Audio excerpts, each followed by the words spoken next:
Welcome back, Synergee listeners. We are so excited to be here today with Casey.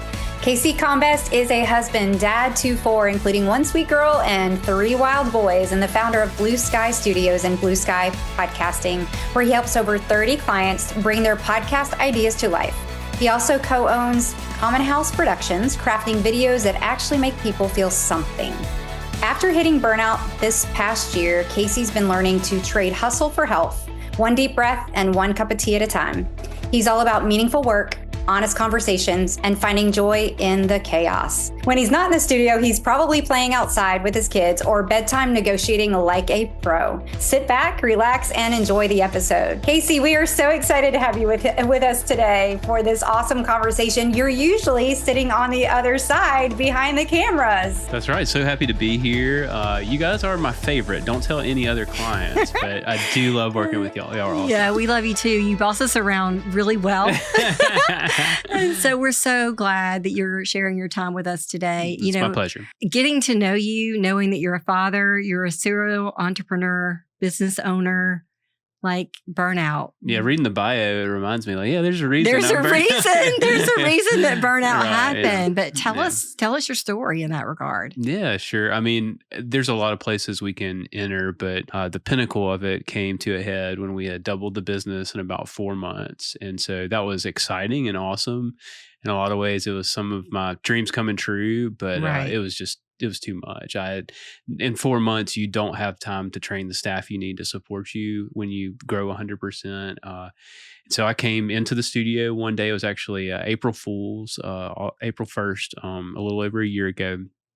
And came in here and felt like I was having some chest pain, started feeling lightheaded, nauseous, kind of hit the ground. My buddy walked in and he said, "Man, are you all right?" And I was like, "I don't know." Normally I'd be like, "I'm fine, just go ahead." But I really didn't know.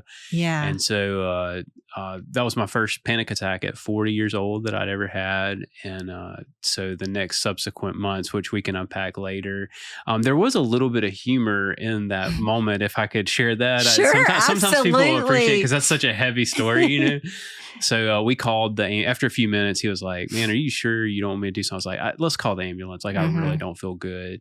And so they came in, and mind you, my mind's going to like, I'm having a heart attack. I'm thinking of my kids, like my wife that I'm going to leave destitute because I'm in mountains of debt. No, I'm just kidding. But I'm just, you got 4 kids. Right, I'm doing the math. I'm like, how long will they be okay? And so this guy walks in and he goes, this EMT, very nice guy, but he goes, "Is this a recording studio?" And I'm like, "Dude, you have not hooked me up. You have not. You don't know what's going on." That is the wrong question. Yeah, that's the wrong question. And he's like, before he even hooked me up to the EKG, he was like, "Man, y'all ever watch those videos on TikTok of people in the recording studios?" And I mean, I looked at Tommy, who at this point is holding my hand. I'm like, "I'm gonna kill this guy. Like, if I lift it, I'm gonna kill this guy." And so, anyways, he hooked me up, and he was like, "Man, you're fine. You're having a panic attack." And so there's a little bit of humor in the moment, which I always appreciate to lighten the load a little bit. Perpetuating the fear of the situation, though, right? Is that whole absolutely de-escalate this, please? Like, yeah. When you went through that, like what did you think after?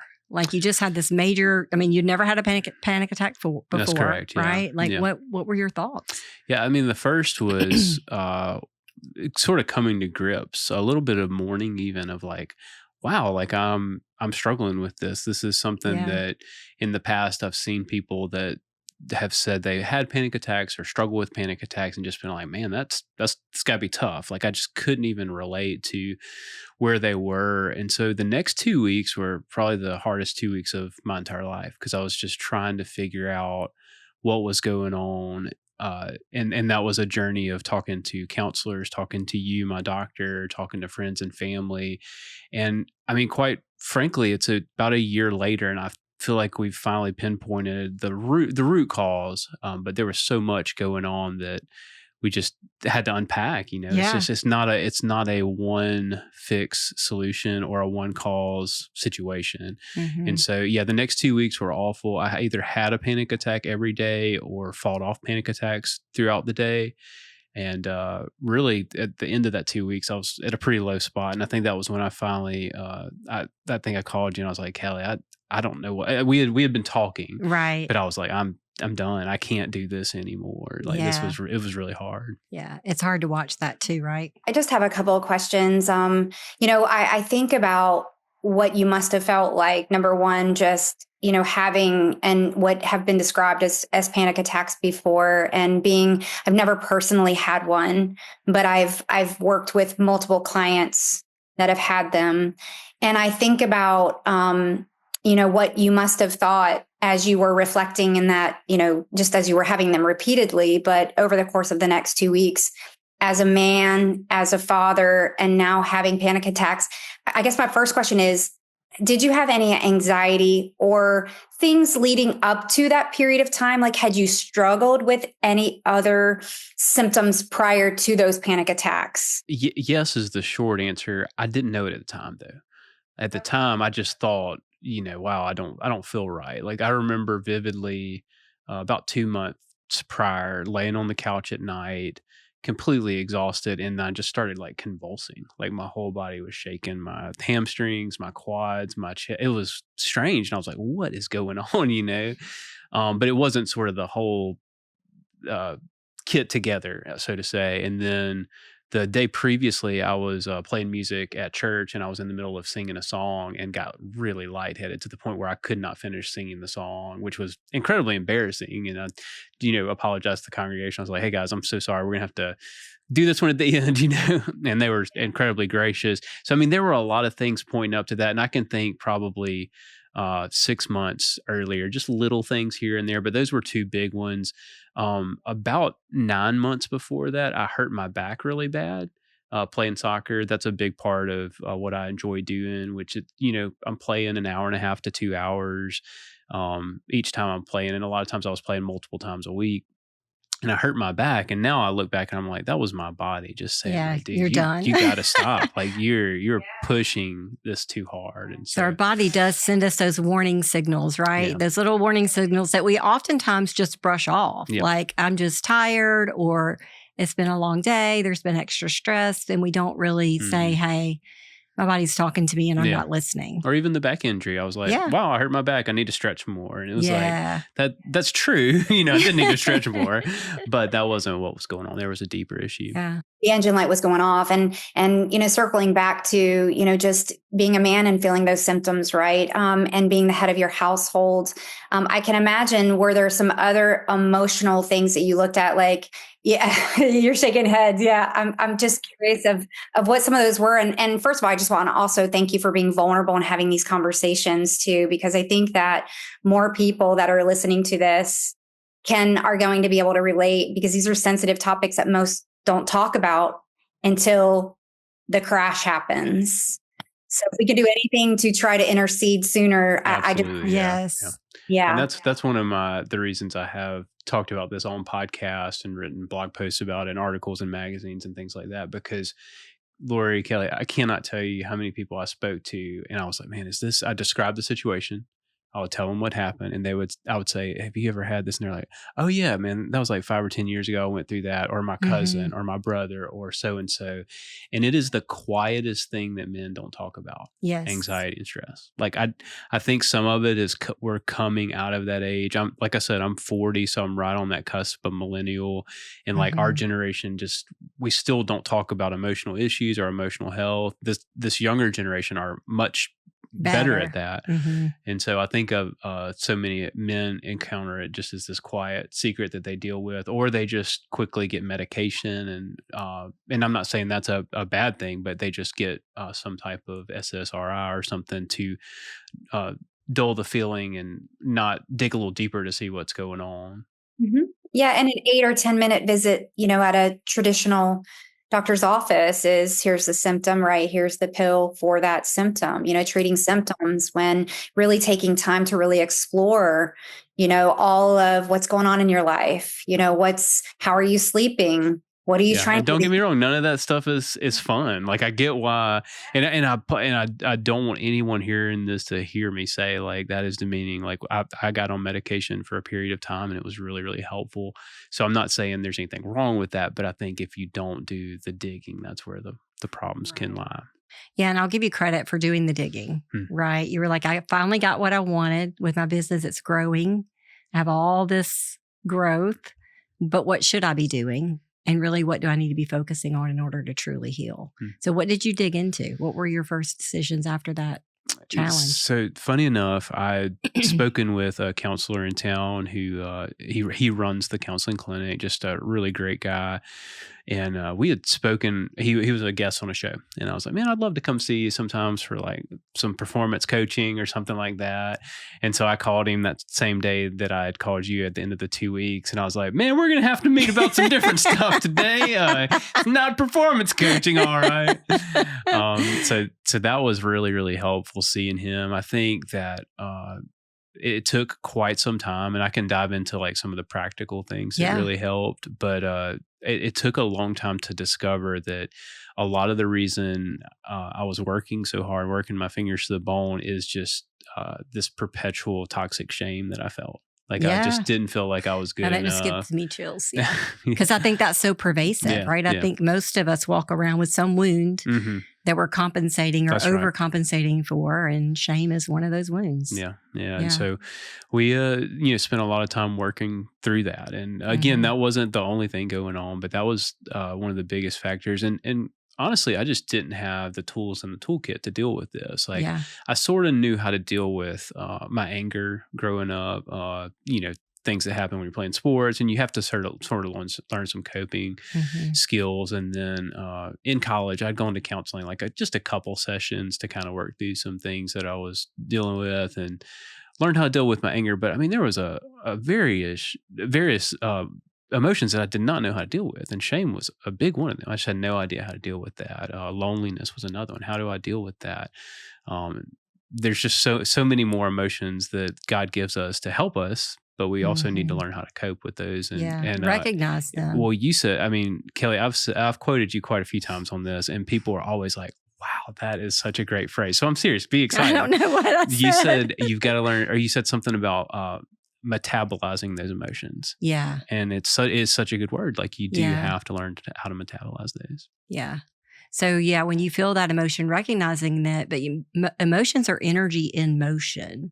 So we need to have movement. We need to have a way of getting it out, because most of us are taught just to suck it in, tuck it in, stuff it down, and it's going to show up in the body. Yeah. Especially guys. Guys are, that's our favorite coping mechanism, and it's not a coping mechanism. It's not helpful. No, it's not helpful at all. So you had mentioned becoming aware of shame, and that was an emotion that was one of the driving forces to what led to panic, as I heard you say. And I was just wondering how long it took you in the counseling to really name it, to connect with that's what it was. Is that something that you had maybe had insight to before, and then this time was like, this is what it is? Or was it just a profound new, this is shame? Yeah. I mean, obviously I'd heard the word my entire life, and I'd felt shame like in a healthy way, which there is a good side of that. Like we need to feel, oh wow, I shouldn't have hurt you, Kelly. That was wrong. I need to apologize for that and repair our relationship or something like that. But the toxic shame was deeper. That was something that had to be explained to me. And it wasn't so much that the counselor said, this is what you're struggling with. It was just, as we talked around it, it was kind of one of those things that just, we kept poking it a little bit. And I was like, hey, let's spend some time here. What is that again? And just that. And then I was able to sort of see the proof in the pudding, so to say, like, wow, I'm driving myself so hard. And if I am tired, I'm self-motivated, like, come on, man, get up. You got to do this. Like, and again, some of that's good, but when that's your MO for life, like that's not good. That's not healthy. And so, it was something that certainly took some time to uncover, but that's again why I think it's so helpful to have a professional counselor sort of guiding you through something like this. Giving you the space to process that, right? And so I just commend you as a man for, number one, your second call was to a counselor. Like, how many people do that? Honestly, I just think that's profound. And I think we should all be open to, like, who can I seek and get help from that's reliable and have a safe space to process out those emotions. So I want to say that. Thanks. We need more men willing to connect with their emotions. We need all of us, right? But men especially, they're leading the family in a very profound way. And I know you've got 4 little bitty people in your life Right. that are so very important to you. And you strive to be that leader for them and show them how to manage their own emotions, right? And I can't tell you on that note, how many times over the last year, there's been a moment where one of my kids, they're feeling fear, or they're feeling, it's sort of an unhealthy shame, or they're feeling even anxiety. And what a gift this has been, because now I can walk those kids through this. It's hard to see from the outside, and I feel like the last few months I've seen it more, but our family dynamic is completely different now. Like I know how, because I have coping skills now, I can help them develop these coping skills. It's such a wonderful gift that this has been. Do you feel like before you were just unaware of their emotions and just didn't tap into that? Sure. Or I would just cope with it the way I had been coping with it. Like, all right, hey, I'm sorry you're sad, man. Let's keep going. Let's go do something else. Let's get Distraction. Let's you're sad, man. I'm so sorry to hear that. Well, look, let's go get some ice cream, or let's go play ball or something like that. Rather making it better. Yeah. Right? Like that. That's a good dad, right? Yes, but they need to process that, and they need to develop their skills so that they're not in the situation I am at 40 years old, having to develop these skills. Yeah, we were talking earlier about not having the skill set that we need to deal with all of this emotion and trauma that we do have as adults. I don't think we were taught that. No. I think the younger generation, we didn't have trauma in our vocabulary back then, unless it was like a physical trauma. Yeah, sure. Your hands chopped off. That's trauma. Right. So we were just taught to suck it up. But I do think that learning that skill set is incredibly impactful. And I think in generations past, we had more of a networking, an organic networking where people sat together, they talked more. We just had organic therapy back then. And now our society is so fragmented and isolated, so electronic, a lot isolated. So you mentioned loneliness earlier. And I kind of chuckled under my breath because you have 4 kids and a wife and a business. How in the world do you have time and space to feel lonely? Like, tell me more about that. Yeah. And that one was certainly a secondary thing that we had to work through. There were other items that were higher on the agenda, but it was really funny when I think it was probably our 3rd or 4th session as we were working through the emotions, and we described a situation that was happening. It was actually a dinner, and where all the family is sitting around, and as you can imagine, with 4 kids under 9, it's chaos. Just people are throwing. It looks like something you see on a movie. It's like people are throwing food. There's 7 conversations going on with 6 people. How do you do that? I don't know. Half the kids are naked. Like it's just crazy. And so I'm describing, this situation that had happened and how my reactions were. And he was like, well, let's stop there for a second. What emotion were you feeling right there? And it was just like that. I knew. I was like, loneliness. He was like, whoa, that's pretty cool. And so we spent some time thinking about that. But it's amazing that we can feel so unknown in the midst of so much busyness. And I think so many people feel that today. I think the same thing. And that's why I brought it up. I think loneliness is an epidemic. I think it's very common in business owners. I think it's very common in those of us that are kind of out ahead of the pack, like we don't know who to go to. And so I think it needs to be talked about more. So what are you doing now to satisfy that loneliness or to be known, right? We thankfully about a year before all this happened, maybe a year and a half, we had began going to a different church that we got really plugged into a small group immediately. And so from that, we've started a men's group that meets bi-monthly.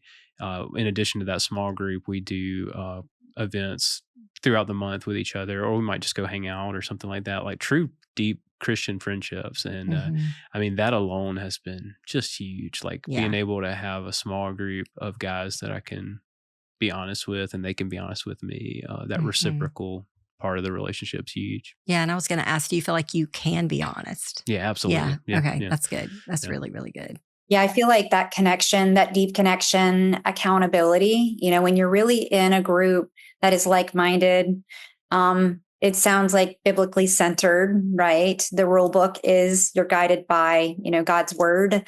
And then you have, that accountability, that connection. I can imagine, well, they say iron sharpens iron, right? And that's not easy for a lot of men to connect either. And again, we're talking men here today, but there's a lot of women truly that have a harder time connecting for all kinds of reasons too. But I feel like in the men that I have treated, many of them don't have those groups where they might hang out, go to the hunting camp, and that it's very superficial, maybe, conversation, but that really deeper, how are you really doing? Right? Like, how's it going for you? Asking those challenging questions and being in an environment that you trust enough that you can be you, putting pride aside, and be you. Yeah, I think at the end of the day, we want to be known, right? But so many of us put those walls up and don't give other people the opportunity to really get to know us. Right, so it's cool when you can find that group that you do feel like you can be yourself and and if you have don't that support. Right. If you're listening and you don't have that, find it. Like it's not, it's something that can be found. That can be found. Absolutely. But you got to seek it out. You got to be intentional and you got to look in the right places. I mean, we have to qualify that, right, too, because you really do have to look in those right places because, as we say often, you're the average of the 5 people you hang out with the most. These are people that are giving you advice. These are people you're sharing some, significant details with, and you should be able to do that. So find it in the right places too. So seek it out, be intentional, and look in the right places for it. So you said that your healing journey you found to be a blessing. Oh, yeah. Right. There's been a lot of good that has happened as a result of that crisis that you had. Yeah. And you've mentioned the physical part, which we're dealing with, the mental part, which you're dealing with a counselor. What about the spiritual part? Like what's surfaced there? Yeah, I think so much of my routine spiritually was in a great spot. Like I was reading and praying every day, which that was one of the most devastating parts of that 2 weeks is I couldn't sit down and read and pray. Like my body was just seizing of, anxiety so much that I couldn't do that. So, I mean, I had a lot of great routines, but I think some of the seeds that the enemy planted when I was a kid were really starting to sprout at 40. I think the biggest one was just loving the things of this world and trying to build my kingdom instead of worrying and seeking first the kingdom of God. Particularly, I remember maybe about 3 weeks before that, I was in here one night late, working, really hard to try to get everything done. I'd finally almost trained somebody to take that role from me as far as the editing goes. And I remember just having this like sinking feeling of like, okay, we've got all our bills paid. We've got plenty of money past that. Like, is this all there is? And I was just like, oh, how have I like fallen for this trick? And then I just quickly, because I didn't have anything to cope with, the skills to cope with that, I quickly was like, all right, let me just finish this and move on. Like I didn't want to process. I didn't want to take time to do that. And so I've spent a year doing that, because I didn't in that moment. But I think that's the biggest one. It's just, there were so many things of this world that I just fell in love with. And I was like, man, this is going to satisfy me. Like I want Jesus, but I want the plus. I want these other things, Jesus plus gospel sort of thing, right, where Jesus tells us that he's the way, the truth, and the light. That's it. Like we don't need anything else. Like that's it. And it's our hearts are just my heart is so weak and it just wants to pursue other things so badly. So I heard you say, Casey, immediately you really pharmaceutically did in the short term do that. So that was one of your steps. You made the phone call to get counseling. You reached out to Kelly for guidance in your overall health and well-being as a medical provider. What were and then you joined a small group that was in the months to come. That wasn't right away. So those were the things I heard you say right away. Bridge that gap for us between those first 3 steps to the 2 months out. Yeah. And thankfully I was in that group beforehand. It just, the dynamic changed a little bit. Which was so weird because before I was an entrepreneur, I was in ministry. So I was very much used to like consoling or being there with somebody rather than being like, I'm a mess, help me, being the one that, took 45% of the time to talk about their things going on. But yeah, the months following, I think I quickly realized I could not keep up the pace of life that I've been running.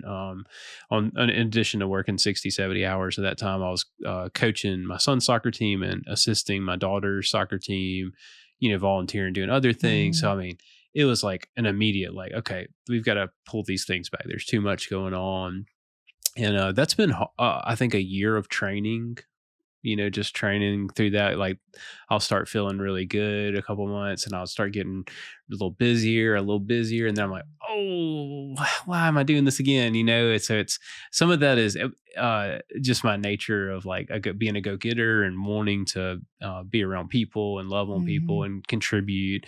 But I'm having to learn some new boundaries for life for sure. So saying no more than saying yes, or at least sifting through the filter first. What should I be doing? Not what I can be doing, but what should I be doing?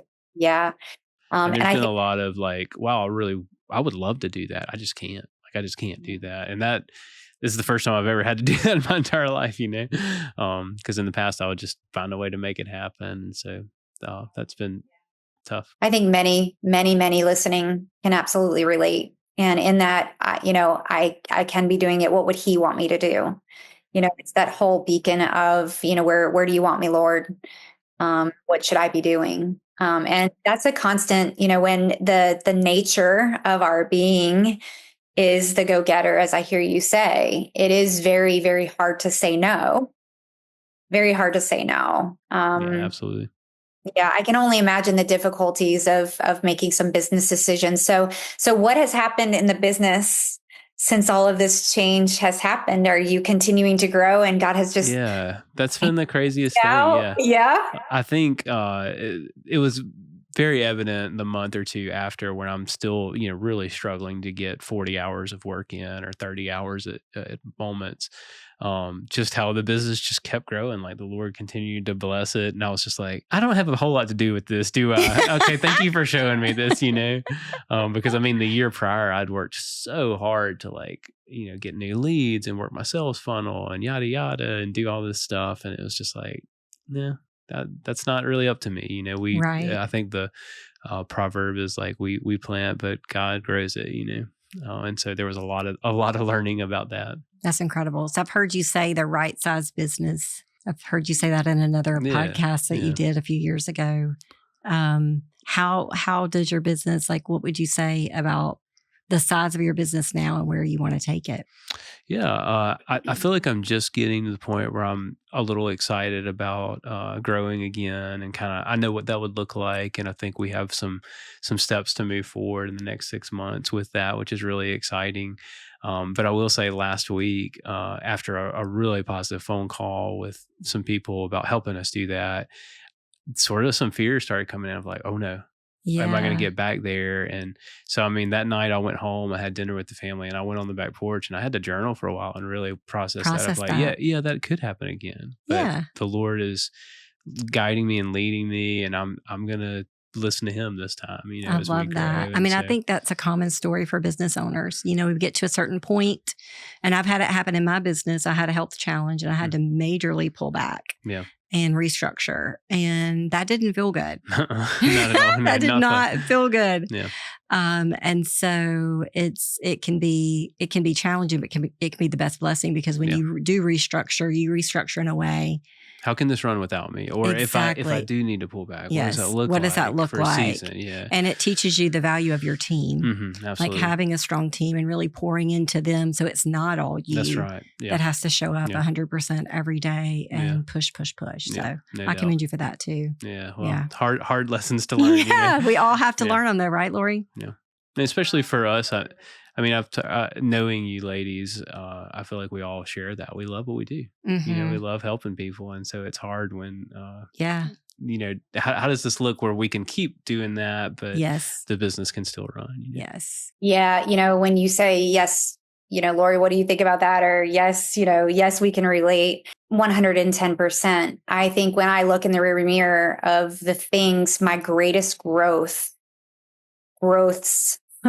in life were the biggest obstacles or difficulties or circumstances. And when you reframe them as opportunities and you shift your mindset, and when that happens early, when the big things happened at, younger 30s and then happened, in the mid 40s, it's each time those big things happen, it's quicker to the point where you can say, that, okay, this is what opportunity are you trying to teach me in this, right?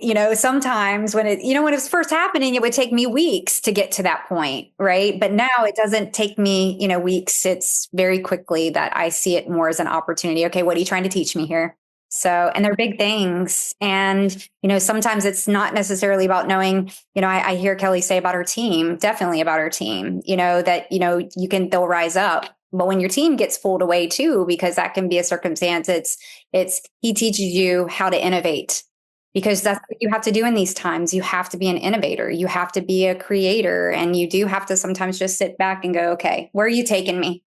Where are you taking me? It's all yours anyway. All God's anyway. So, Casey, what would you say that your role is in your family in the world of wellness? Like, what things in your family are you responsible for to make sure that you guys are harnessing a lifestyle that promotes wellness in general for your family?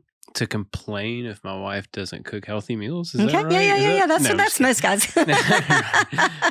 Some guys say, I just do what my wife tells me. I mean, we hear all kind of answers for that question. Right. Yeah, thankfully, because I got to know you guys, my journey's probably a little different than some folks. Mm-hmm.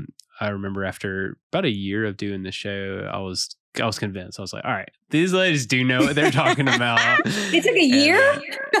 Well, I mean, some of it was like I had seen, some of those things true in my life, but just didn't have language for it or know how to say it. And so I kind of told you, hey, I'd love to walk through the program together, and did that. And it was really, really life-changing and helpful.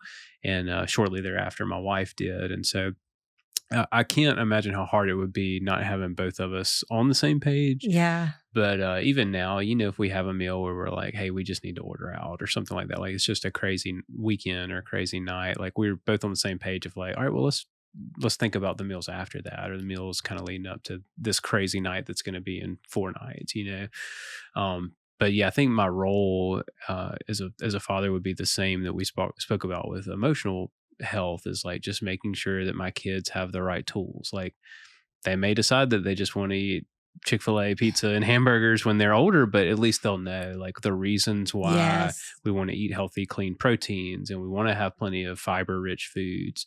And then sometimes as a dad, I kind of err on the side of fear of like, because this is going to happen if you don't. And so and then my wife steps in and she's the voice of reason of like, well, daddy's being a little dramatic. Let's talk about why healthy fibers are good and stuff like that. So, but yeah, to lead my family, I mean, I want them to have the tools, no matter what decision they make, at least they know. Yeah. And then what would you say your biggest obstacle in that is? Like what gets in your way? With in regards to leading or in regards to like just making those healthy decisions? Leading. Yeah, I'd say busyness, is a big one, Kelly. I would say not just the busyness that I have, but the busyness that our kids have. They're getting to the age where they play sports and they want to do these things or be in gymnastics or dance or things like that. And that's an extra practice, an extra event.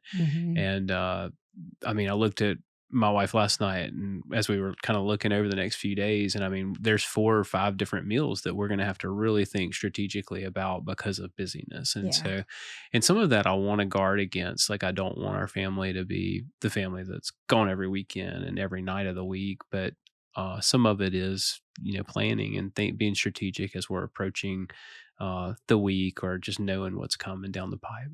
Yeah. I want to go back to how we even started is burnout. Burnout shows up in so many different ways, different symptoms that people have. There's often so many red flags leading up to the crash of that. It's very common. Burnout is very, very common.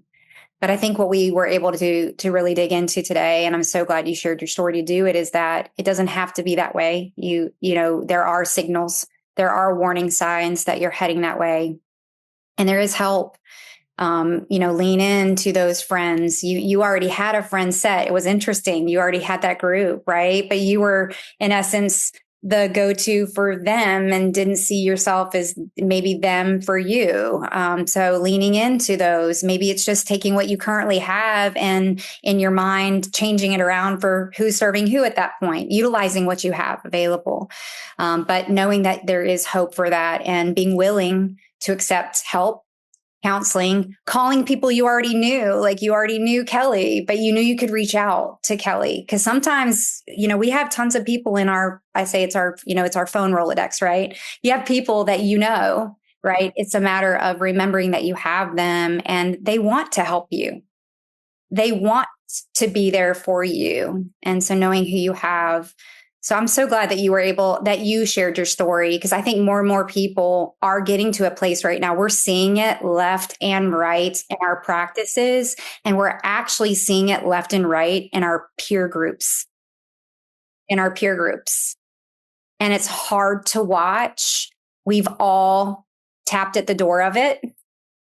If you're in pursuit, you own a business, you're tapping on the door. And, you know, it's something we have to, like you said, have a healthy fear on a regular basis, because even once you've kind of made it through that period of time, it's very easy to go back. So having to have a healthy fear of that too. Thank you so much for being here today. Yeah, my pleasure. On this side of the camera for a change. And we just appreciate you so much. No, my pleasure. And I appreciate what you ladies do. I know as a listener myself and my friends and family who listen, like we love what you're doing. Y'all keep making the world a better place. The Synergee podcast is for general informational purposes only and does not constitute the practice of medicine, nursing, or other professional healthcare services, including the giving of medical advice, and no doctor-patient relationship is formed.